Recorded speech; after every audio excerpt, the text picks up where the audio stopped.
Busur labial atau labial bow merupakan kawat melengkung yang menempel pada permukaan labial gigi geligi. Bagian-bagian dari labial bow adalah lengkung labial, yaitu bagian yang melengkung dan menempel pada permukaan labial gigi anterior. Umumnya setinggi sepertiga panjang mahkota dari tepi insisal gigi, atau dapat juga bervariasi lebih ke servikal atau lebih ke insisal, tergantung dari gerakan gigi yang diinginkan. Bagian berikutnya yaitu loop berbentuk huruf U.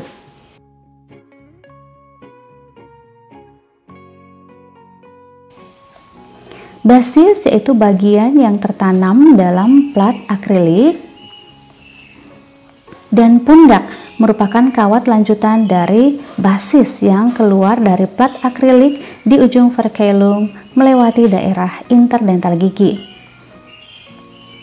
Labial bow terdiri dari 3 tipe, yaitu tipe pendek atau short, medium, dan long. Saat ini kita akan membuat labial bow tipe long, yaitu labial bow yang letak pundaknya berada di antara P2 dan M1. Dan dengan demikian lengkung labialnya bisa menempel pada permukaan labial dari gigi P1 kanan sampai P1 kiri. Kita potong dan kita bengkokkan dengan menggunakan jari. Kita bentuk sesuai lengkung gigi. Ini kita akan membuat tipe long. Jadi nanti pundaknya ada di antara interdental P2 kiri dan kanan, dan juga M1 kiri dan kanan, rahang atas ya.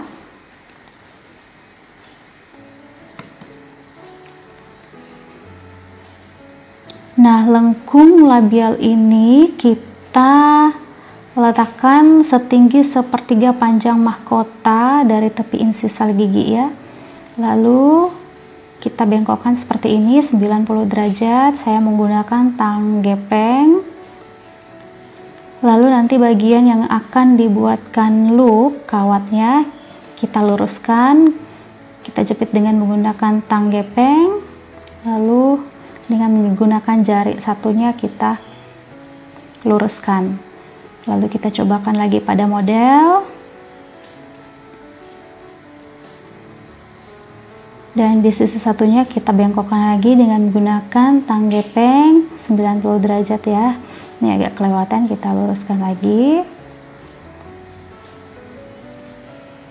Kita luruskan dengan menggunakan jari dan juga tang gepeng. Lalu kita sesuaikan lagi lengkung labialnya sesuai dengan lengkung gigi.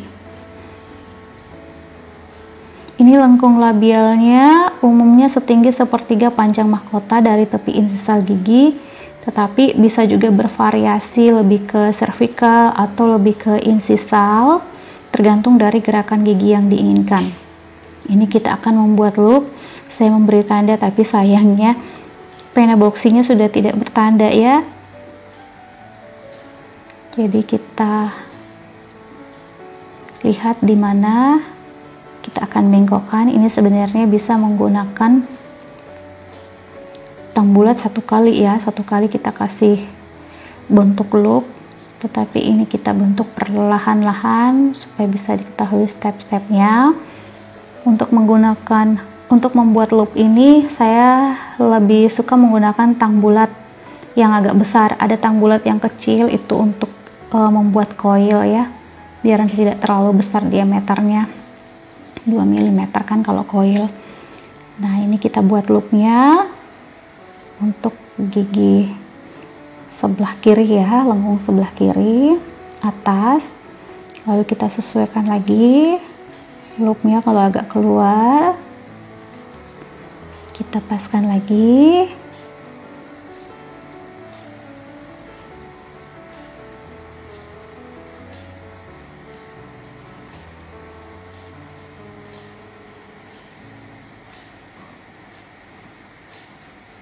Masih agak besar loopnya, kita kecilkan lagi sedikit, lalu kita cobakan.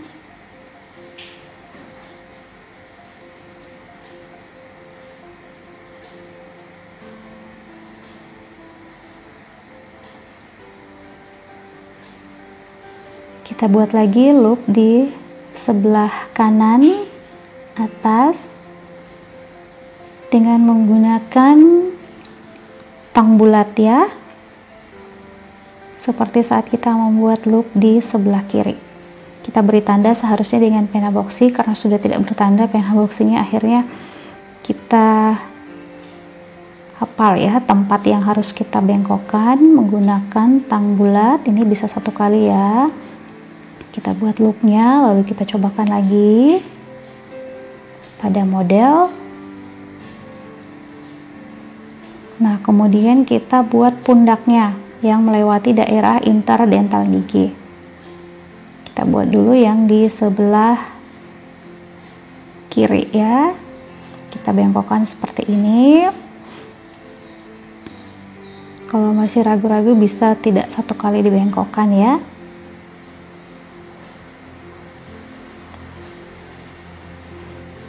Saya menggunakan tang bulat yang kecil.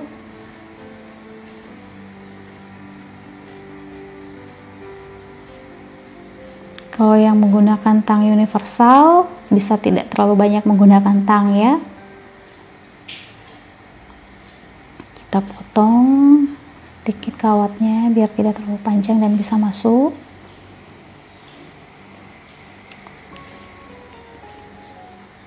Sudah pas. Yang sebelah kiri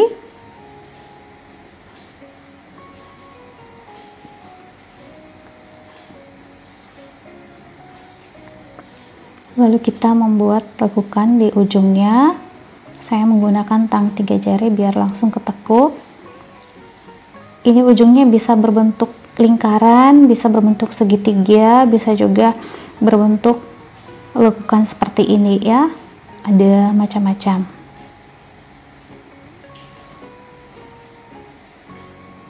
Lalu kita buat lagi pundak yang di sebelah kanan.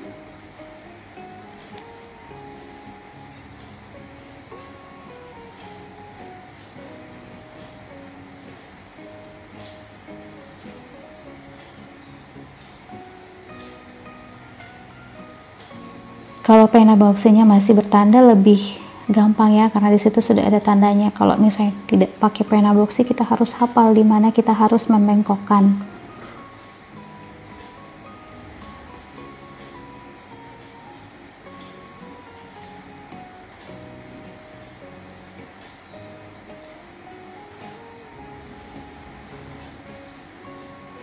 Ini kadang-kadang kalau kita membuat klamer, di sisi lain kita benerin, di sebelah lain lagi tidak pas ya. Jadi kita harus cocokkan di bagian lain juga sambil kita membuat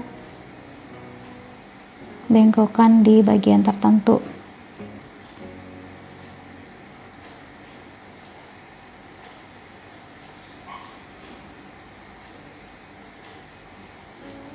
Nah, ini kita buat pundaknya di satunya lagi, pelan-pelan kita bengkokkan.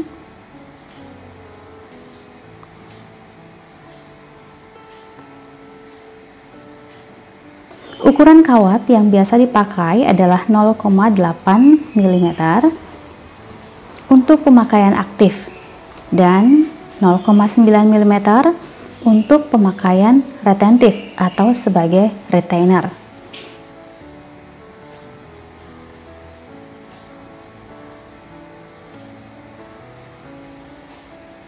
Kita beri tanda seharusnya, lalu kita buat basisnya yang nanti akan tertanam di dalam akrilik atau ortoplas.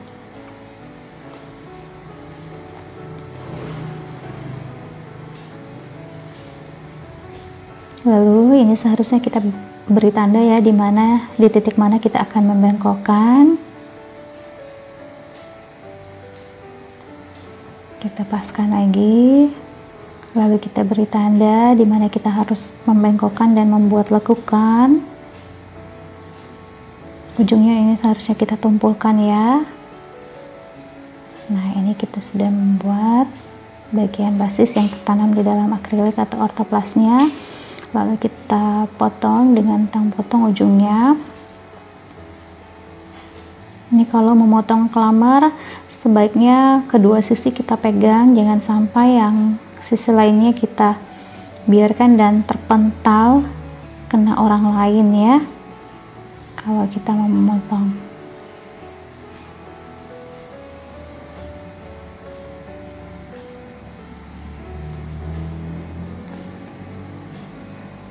Jika masih ada yang kurang pas, kita bisa membenarkannya lagi.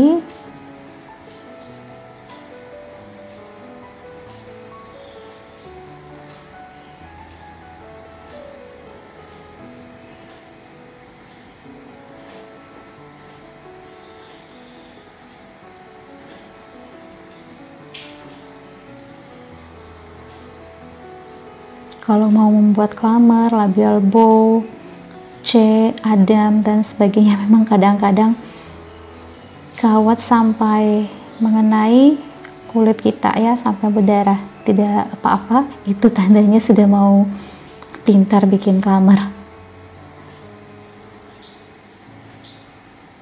Ini looknya kita perbaiki lagi, jangan sampai kena di bagian gusiknya.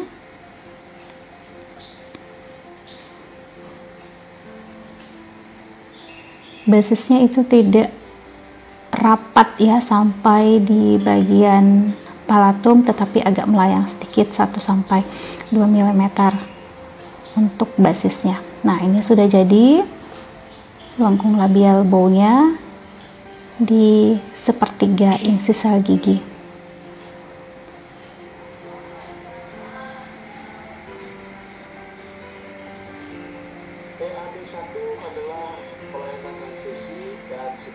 Demikian cara pembuatan labial bow untuk rahang atas.